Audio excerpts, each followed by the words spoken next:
Jadi bagaimana Tuhan boleh tiba-tiba, mana boleh ada benda tiba-tiba tak wujud? Okey. Kalau benda tu ada, dia memanglah wujud. Tuhan memang wujud. Okay. Saya tak kata bahawa Tuhan tak wujud. Okey. Tapi macam mana tak ada permulaan? Okey, senang aja. Okey. Tuhan tidak tertakluk kepada ruang dan masa. Malah Tuhan yang mencipta ruang dan masa. Bererti Tuhan sudah pun wujud sebelum ada masa. Sebelum ada ruang.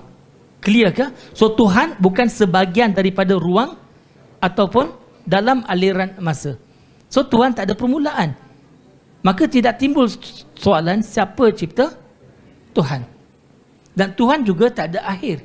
Contoh kalau Tuhan mati, siapa yang urus alam ni? So tak logik Tuhan ada akhir.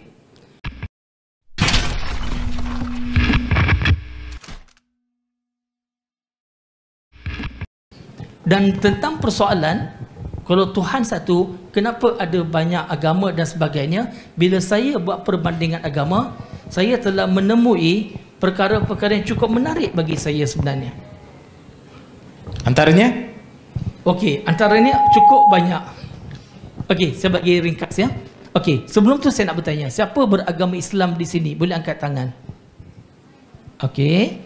Siapa yang beragama Hindu boleh angkat tangan. Okey. Siapa yang beragama Cina, kepercayaan Cina, macam Buddhis ke, Taoist ke, Confucianism ke, boleh angkat tangan? Okey. Siapa yang beragama Kristian?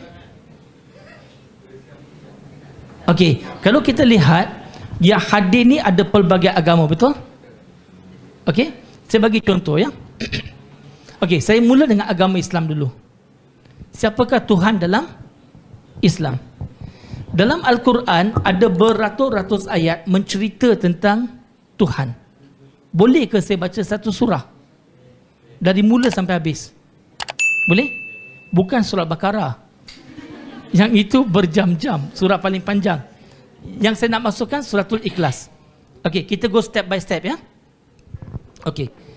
Bila kita baca Al-Quran, biasanya Al-Quran bermula dengan Bismillahirrahmanirrahim. Artinya apa? Dengan nama Allah.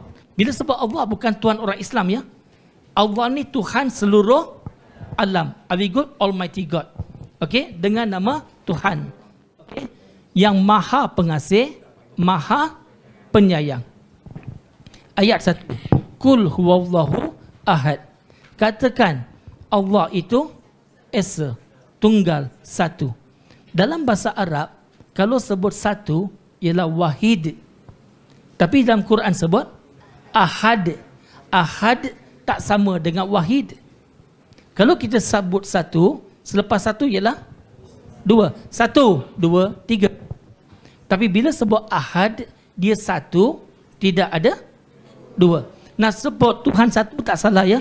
Allah wahidun, boleh, tak salah. Saya berfikir, logiklah Tuhan mesti satu. Ingatnya pada waktu tu, saya tak tahu Tuhan ada atau tidak. Ingat lagi? So saya fikir, ya betul, logiklah. Tuhan mesti satu. Cuba anda fikir sekejap. Kalau Tuhan lebih dari satu, apa akan berlaku? Gaduh. Bergaduh.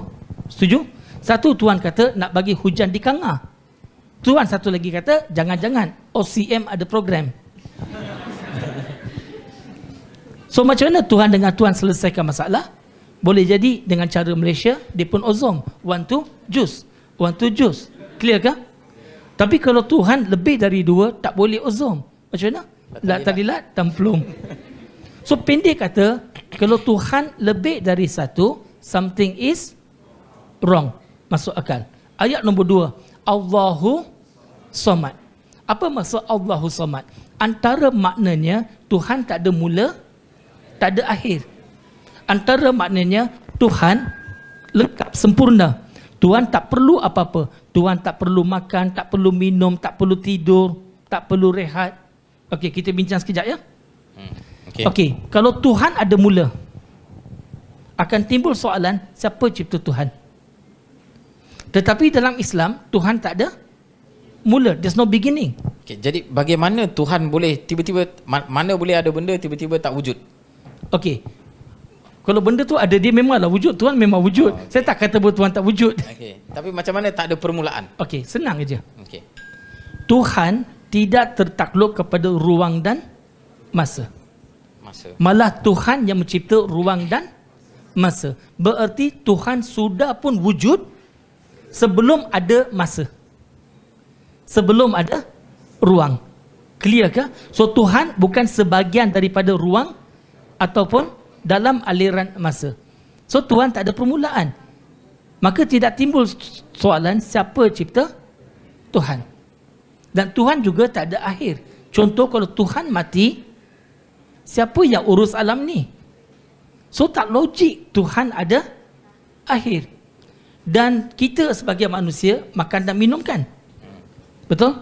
Selepas makan dan minum, selepas sekian masa, kita kena pergi ke toilet. Kalau Tuhan makan dan minum, artinya Tuhan yang sama kena pergi ke toilet. Sesuai ke Tuhan yang maha suci masuk tandas? Sesuai? Tak sesuai. See the point ya? Clear tak? Okey, ayat nombor 3. Lam yalid walam yulad. Tuhan tidak melahirkan dan tidak dilahirkan. Bererti Tuhan tak ada anak-anak, tak ada mak, tak ada bapa, tak ada bapa. Kalau Tuhan ada anak-anak, apa akan berlaku? Anak-anak ni akan jadi baby God. Besar jadi gods. Lepas tu bergaduh satu sama lain.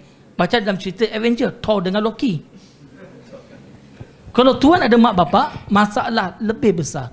Sebab mak bapa lebih besar dari anak. Bayangkan Tuhan ada mak bapa. Lepas tu mak dia panggil, mari sini Tuhan.